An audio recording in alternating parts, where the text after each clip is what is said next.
ಸ್ನೇಹಿತರೆ ನಮಸ್ಕಾರ. ಆ್ಯಂಕರಿಂಗ್ ವೇದಿಕೆ ಮೇಲೆ ಹತ್ತಿದರೆ ಅದು ಯಾವುದೇ ಭಾಷೆ ಇರ್ಬೋದು ಅಥವಾ ಅದು ಯಾವುದೇ ಕಾರ್ಯಕ್ರಮ ಆಗಿರ್ಬೋದು, ಹರಳು ಹುರಿದಂತೆ ಪಟ ಪಟ ಪಟ ಪಟ ಪಟ ಅಂತೇಳಿ ಮಾತನಾಡ್ತಾ ಅಲ್ಲಿದ್ದಂತಹ ಎಲ್ಲ ವೇದಿಕೆ ಮೇಲಿದ್ದಂತಹ ಗಣ್ಯರನ್ನಾಗಿರ್ಬೋದು ಅಥವಾ ವೇದಿಕೆ ಕೆಳಗಿರುವಂತಹ ಅತಿಥಿಗಳನ್ನಾಗಿರ್ಬೋದು ಅಥವಾ ಅಭಿಮಾನಿಗಳನ್ನಾಗಿರ್ಬೋದು, ಹಾಗೆಯೇ ಪ್ರೇಕ್ಷಕರನ್ನಾಗಿರ್ಬೋದು, ಎಲ್ಲರನ್ನೂ ಕೂಡ ಕಟ್ಟಿ ಹಾಕುವಂತಹ ಸಾಮರ್ಥ್ಯ ಇರುವಂತಹ ನಿರೂಪಕಿ ಅಂತ ಹೇಳಿದ್ರೆ ಅದು ಆ್ಯಂಕರ್ ಅನುಶ್ರೀ.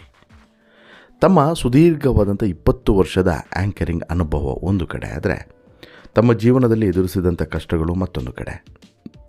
ಎಲ್ಲವನ್ನು ಕೂಡ ದಿಟ್ಟವಾಗಿ ಎದುರಿಸಿ ಅನುಶ್ರೀ ಇವತ್ತು ಬಂದು ನಿಂತಿರುವಂಥದ್ದು ಒಂದು ಸಾಧಕರ ಕುರ್ಚಿಯ ಸ್ಥಾನಕ್ಕೆ. ಹೌದು, ಏನೂ ಇಲ್ಲದಂತಹ ಕುಟುಂಬದ ಕಡೆಯಿಂದ ಯಾವುದೇ ರೀತಿಯಾದಂಥ ಬೆಂಬಲವೂ ಕೂಡ ಇರದಂತಹ ಅನುಶ್ರೀ ಇವತ್ತು ಈ ಹಂತಕ್ಕೆ ಬಂದಿರೋದು ತಮಾಷೆಯ ಮಾತು ಅಲ್ಲವೇ ಅಲ್ಲ. ಅದಕ್ಕಾಗಿ ಅವರು ಎದುರಿಸಿದಂತಹ ಅಥವಾ ಅವರು ಅನುಭವಿಸಿದಂಥ ಕಷ್ಟಗಳು ಒಂದಲ್ಲ ಎರಡಲ್ಲ. ಜೀವನದಲ್ಲಿ ಸಾಕಷ್ಟು ಕಷ್ಟಗಳನ್ನು ಅನುಶ್ರೀ ನೋಡಿದ್ದಾರೆ. ಅನುಶ್ರೀ ಅವರು ಇವತ್ತಿಗೆ ಸುಖವಾಗಿ ಇದ್ದರೂ ಕೂಡ ಅದರ ಹಿಂದೆ ಎಷ್ಟು ನೋವನ್ನು ಅನುಭವಿಸಿದ್ದಾರೆ, ಎಷ್ಟು ಟಾರ್ಚರನ್ನು ಕೆಲವರು ಕೊಟ್ಟಿದ್ದಾರೆ, ಇವತ್ತಿಗೂ ಕೂಡ ಯಾವ ರೀತಿಯಾದಂಥ ಟಾರ್ಚರ್ಗಳನ್ನು ಕೊಡ್ತಾ ಇದ್ದಾರೆ.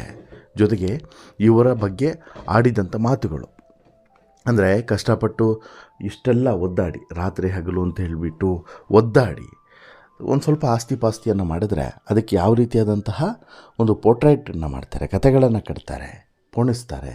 ಇದರ ಬಗ್ಗೆ ತಮ್ಮ ಬೇಸರವನ್ನು ಹಂಚಿಕೊಂಡಿದ್ದಾರೆ, ತಮ್ಮ ಮನಸ್ಸಿನ ಮಾತುಗಳನ್ನು ಹೇಳ್ಕೊಂಡಿದ್ದಾರೆ, ಕಣ್ಣೀರಿಟ್ಟಿದ್ದಾರೆ ಅಕ್ಷರಶಃ.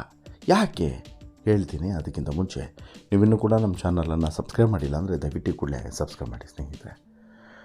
ಸಾವಿರಾರು ಜನರ ಇಂಟರ್ವ್ಯೂವನ್ನು ಮಾಡಿರುವಂಥ ಅನುಶ್ರೀ ಅವರು ಈಗ ಒಬ್ಬರು ಇಂಟರ್ವ್ಯೂ ಮಾಡೋದಕ್ಕೆ ಕೂರಿಸ್ಕೊಳ್ತಾರೆ. ಈ ಇಂಟರ್ವ್ಯೂನಲ್ಲಿ ಅವರ ಬಾಯಲ್ಲಿ ಸಾಕಷ್ಟು ವಿಚಾರಗಳು ಬರುವಂತೆ ಮಾಡ್ತಾರೆ. ನಮಗೆ ಯಾರಿಗೂ ಕೂಡ ಗೊತ್ತಿರದಂಥ ಒಂದಷ್ಟು ಸಂಗತಿಗಳು ಕೂಡ ಈ ಸುದೀರ್ಘವಾದಂಥ ಇಂಟರ್ವ್ಯೂನಲ್ಲಿ ಬರೋದಕ್ಕೆ ಶುರುವಾಗ್ತವೆ. ಇದೇ ಇಂಟರ್ವ್ಯೂನಲ್ಲಿ ಅನುಶ್ರೀ ಅವರು ಕೆಲವೊಂದಷ್ಟು ನಮಗೆ ಯಾರಿಗೂ ಕೂಡ ಗೊತ್ತಿರದಂಥ ಸಂಗತಿಗಳನ್ನು ಕೂಡ ಹಂಚಿಕೊಂಡಿದ್ದಾರೆ. ಹಾಗೆಯೇ ಕೇವಲ ಸಂಗತಿಗಳು ಮಾತ್ರ ಅಲ್ಲ, ತಮ್ಮ ಬದುಕಲ್ಲಿ ಎದುರಾದಂತಹ ಸಂಕಷ್ಟಗಳನ್ನು, ಸವಾಲುಗಳನ್ನು ಮತ್ತು ಬೇರೆ ಬೇರೆ ರೀತಿಯಾದಂಥ ಚಾಲೆಂಜಿಂಗ್ ಪರಿಸ್ಥಿತಿಗಳನ್ನು ಎಲ್ಲವನ್ನು ಕೂಡ ಎಕ್ಸ್ಪ್ಲೇನ್ ಮಾಡಿದ್ದಾರೆ. ಹೌದು, ಆ್ಯಂಕರ್ ಅನುಶ್ರೀ ತಮ್ಮ 20 ವರ್ಷಗಳ ವೃತ್ತಿ ಜೀವನದ ಪಯಣ ಮತ್ತು ಅದರ ಹಿಂದಿನ ನೋವಿನ ಹಾದಿಗಳನ್ನು ಹಂಚಿಕೊಂಡಿದ್ದಾರೆ. ಸಮಾಜದಲ್ಲಿ ಯಶಸ್ವಿ ಮಹಿಳೆಯರು ಎದುರಿಸುವಂತಹ ಸವಾಲುಗಳು, ಇಲ್ಲ ಸಲ್ಲದ ಆರೋಪಗಳು ಮತ್ತು ಆನ್ಲೈನಲ್ಲಿ ಬರುವಂಥ ಸೋಷಿಯಲ್ ಮೀಡಿಯಾಗಳಲ್ಲಿ ಬರುವಂಥ ಟ್ರೋಲ್ಗಳು, ಇದೆಲ್ಲದರ ಬಗ್ಗೆಯೂ ಕೂಡ RJ ಮಯೂರ ಅವರ ಸಂದರ್ಶನದಲ್ಲಿ ಮನಬಿಚ್ಚಿ ಮಾತನಾಡಿದ್ದಾರೆ. ಪಟಪಟ ಅಂತ ಹೇಳ್ಬಿಟ್ಟು ಮಾತನಾಡ್ತಾ ವೇದಿಕೆಯ ಮೇಲೆ ಆ ಸನ್ನಿವೇಶಕ್ಕೆ ತಕ್ಕಂತೆ ವಿಚಾರಗಳನ್ನು ಹೇಳ್ತಾ, ಯಾವುದೇ ಕಾರ್ಯಕ್ರಮ ಆಗಿರ್ಬೋದು ಆ ಕಾರ್ಯಕ್ರಮದ ತೂಕವನ್ನು ಹೆಚ್ಚಿಸ್ತಾ, ಎಲ್ಲರ ಜೊತೆಗೂ ಕೂಡ ಬೆರೀತಾ, ತಮಾಷೆಯನ್ನು ಮಾಡ್ತಾ, ಸದಾ ಎಲ್ಲರನ್ನೂ ಕೂಡ ನಗಿಸೋರು ಅಂತ ಹೇಳಿದರೆ ಅದು ಆ್ಯಂಕರ್ ಅನುಶ್ರೀ. ಆ್ಯಂಕರ್ ಎನ್ನುವಂತಹ ಕಲೆ ಹೇಗಿರಬೇಕು, ಆ್ಯಂಕರಿಂಗ್ ಅಂದರೆ ಹೇಗೆ ಮಾಡಬೇಕು ಅನ್ನೋದಕ್ಕೆ ಒಂದು ಮೈಲಿಗಲ್ಲನ್ನು ಹಾಕಿಕೊಟ್ಟಿದ್ದು ಅಥವಾ ಒಂದು ಸ್ಕೆಚ್ಚನ್ನು ಹಾಕಿಕೊಟ್ಟಿದ್ದು ಇದೇ ಅನುಶ್ರೀ.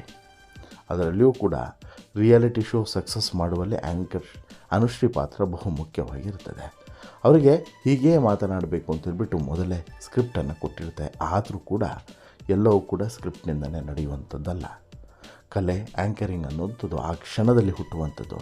ಆ ಕ್ಷಣದಲ್ಲಿ ಆ ಪರಿಸ್ಥಿತಿಗೆ ತಕ್ಕಂತೆ ಮಾತನಾಡುವಂತಹ ಜನರನ್ನು ಆ ಕಾರ್ಯಕ್ರಮದಲ್ಲಿ ಹಿಡಿದಿಟ್ಟುಕೊಳ್ಳುವಂತಹ ಕಲೆ ಸುಲಭವಾದದ್ದಲ್ಲ. ಅದು ಒದಗಿರುವುದು ಆ್ಯಂಕರ್ ಅನುಶ್ರೀಗೆ ಶಾರದಾಂಬೆಯ ಕೃಪೆಯಿಂದ, ಡೌಟೇ ಇಲ್ಲ. 18ನೇ ವಯಸ್ಸಿನಲ್ಲಿ ಆ್ಯಂಕರಿಂಗ್ ಕ್ಷೇತ್ರಕ್ಕೆ ಬಂದಂತಹ ಅನುಶ್ರೀ ಅವರು ತಮ್ಮ ಪಯಣದಲ್ಲಿ 20 ವರ್ಷಗಳ ಸುದೀರ್ಘತೆಯನ್ನು ಪೂರೈಸಿದ್ದಾರೆ.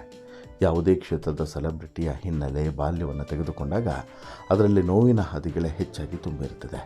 ಅದೇ ರೀತಿ ಅನುಶ್ರೀ ಅವರು ಕೂಡ ಇಂದು ಈ ಮಟ್ಟಕ್ಕೆ ಬೆಳಿಬೇಕು ಅಂತ ಹೇಳಿದ್ರೆ ಅದರ ಹಿಂದೆ ಸಾಕಷ್ಟು ನೋವಿನ ದಿನಗಳನ್ನು ಕಳೆದಿದ್ದಾರೆ. ಆ ನೋವುಗಳನ್ನು ಎದುರಿಸಿ ಈ ಮಟ್ಟಕ್ಕೆ ಬಂದಿದ್ದಾರೆ ಅನ್ನೋದರಲ್ಲಿ ಯಾವ ಡೌಟು ಕೂಡ ಇಲ್ಲ. ಈ ಹಿಂದೆ ಅನುಶ್ರೀ ಅವರು ಎಂತೆಂಥ ನೋವುಗಳನ್ನು ತಿಂದಿದ್ದಾರೆ ಅನ್ನುವಂಥ ಕೆಲವು ವಿಚಾರ ನಿಮಗೆ ಗೊತ್ತಿರ್ಬೋದು, ಇನ್ನೊಂದಷ್ಟು ವಿಚಾರಗಳು ನಿಮಗೆ ಗೊತ್ತಿರಲಿಕ್ಕಿಲ್ಲ.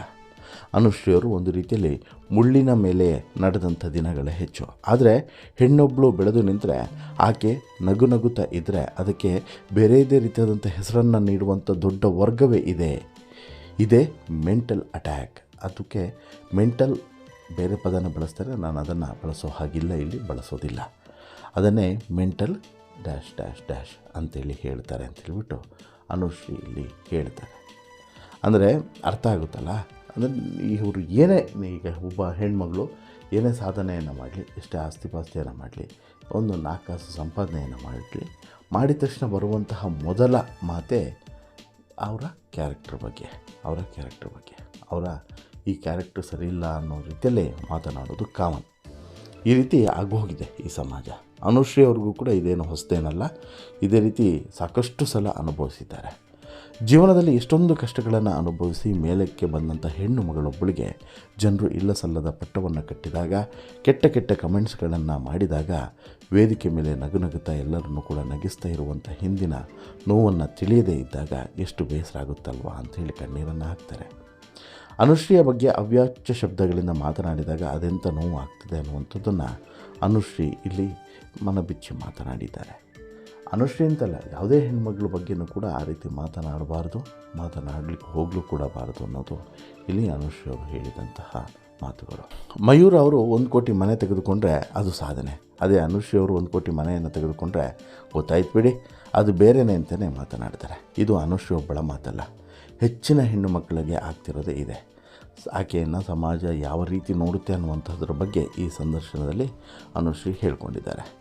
ಅಪ್ಪ ಬಿಟ್ಟು ಹೋದಾಗ ಚಿಕ್ಕ ವಯಸ್ಸಿನಲ್ಲಿಯೇ ಮನೆಯ ಜವಾಬ್ದಾರಿ ಹೆಗಲ ಮೇಲೆ ಹಾಕಿಕೊಂಡು ಎಲ್ಲವನ್ನು ಕೂಡ ನಿಭಾಯಿಸಿಕೊಂಡು ಬಂದವರು ಅನುಶ್ರೀ. ಮನೆಗೆ ಆಸರೆ ಆಗಬೇಕಾಗಿದ್ದಂಥ ಕಾಲದಲ್ಲಿ ದೂರವಾಗಿ 25 ವರ್ಷಗಳ ನಂತರ ಬಂದು ನೇರವಾಗಿ ಮನೆಗೆ ಬರದೆ ಬೇರೆಯವರ ಬಳಿ ನಾನು ಅನುಶ್ರೀಯವರ ತಂದೆ ಅಂತೇಳಿ ಹೇಳಿಕೊಂಡಾಗ ಅದನ್ನು ಅನುಶ್ರೀ ಒಪ್ಪಿರಲಿಲ್ಲ. ತಂದೆಯ ಕರ್ತವ್ಯದ ಬಗ್ಗೆ ಮಾತನಾಡದೆ ಆಗಲೂ ಕೂಡ ಅನುಶ್ರೀ ಅವರು ಅವರತ್ತನೇ ಬೊಟ್ಟು ಮಾಡಿ ತೋರಿಸಿದರು. ಕೆಲವು ಅತೃಪ್ತ ಆತ್ಮಗಳು ಅದರ ಬಗ್ಗೆಯೂ ಕೂಡ ಮಾತನಾಡ್ತಾ ಅನುಶ್ರೀ ಬಗ್ಗೆಯೂ ಕೂಡ ಕೆಟ್ಟದಾಗಿ ಮಾತನಾಡಿದರೂ ಕೂಡ. ಇನ್ನು ಕಿತ್ತು ತಿನ್ನುವಷ್ಟು ಮಾತುಗಳನ್ನು ಆಡ್ತಾರೆ, ಸೈಕೋಪಾತ್ಗಳ ರೀತಿಯಲ್ಲಿ ಕಮೆಂಟ್ಸ್ ಮಾಡ್ತಾರೆ, ಕೆಟ್ಟ ಕಮೆಂಟ್ಸ್ಗಳನ್ನು ಹಾಕಿದ್ದಾರೆ. ಕರೆದುಕೊಂಡು ಹೋಗಿ ಅವಳಿಗೆ ಖಾರದ ಪುಡಿ ಹಾಕಿ ಎನ್ನುವಂಥ ಕಮೆಂಟ್ಸ್ಗಳು ಕೂಡ ಬಂದಿದೆ. ಇನ್ನು ಮತ್ತೊಂದು ಕಮೆಂಟ್ಸ್ ಕೂಡ ಬಂದಿರುತ್ತೆ, ಅದು ಆ ಪದವನ್ನು ಬಳಸೋದಕ್ಕೆ ಮಯೂರ್ ಅವರು ಹಿಂದೇಟನ್ನು ಹಾಕ್ತಾರೆ. ಆಗ ಇಲ್ಲ ನೀವು ಬಳಸಿ ಅಂತೇಳ್ಬಿಟ್ಟು ಹೇಳ್ತಾ ಮಯೂರ ಅವರ ಬಾಯಲ್ಲಿ ಆ ಪದವನ್ನು ಬಳಸ್ತಾರೆ. ಅದು ಡಗಾರ್ ಅನ್ನುವಂಥ ಪದ.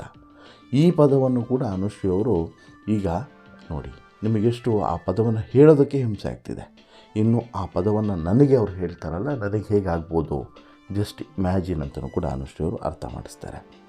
ಅಂದರೆ ಇಲ್ಲ ಸಲ್ಲದ ಕಮೆಂಟ್ಸ್ಗಳು ಯಾವ ರೀತಿ ಬರ್ತವೆ, ಮೊಬೈಲಿದೆ ಕೈಯಲ್ಲಿ ಅಂತೇಳಿ ಹೇಳಿದ ತಕ್ಷಣ ಯಾವ್ಯಾವ ರೀತಿ ಮಾತನಾಡ್ತಾರೆ, ಯಾವ್ಯಾವ ರೀತಿ ಕಮೆಂಟ್ಸನ್ನು ಹಾಕ್ತಾರೆ, ಅದರಿಂದ ಮನಸ್ಸಿನ ಮೇಲೆ ಯಾವ ರೀತಿ ಪರಿಣಾಮವನ್ನು ಬೀರ್ತದೆ, ಇದರ ಜೊತೆಗೆ ನಮ್ಮ ಜೀವನದ ಹಲವಾರು ವಿಚಾರಗಳನ್ನು ಇಲ್ಲಿ ಅವರು ಬೀದಿಗೆ ತರುವಂಥ ಕೆಲಸವನ್ನು ಮಾಡಿಬಿಡ್ತಾರೆ.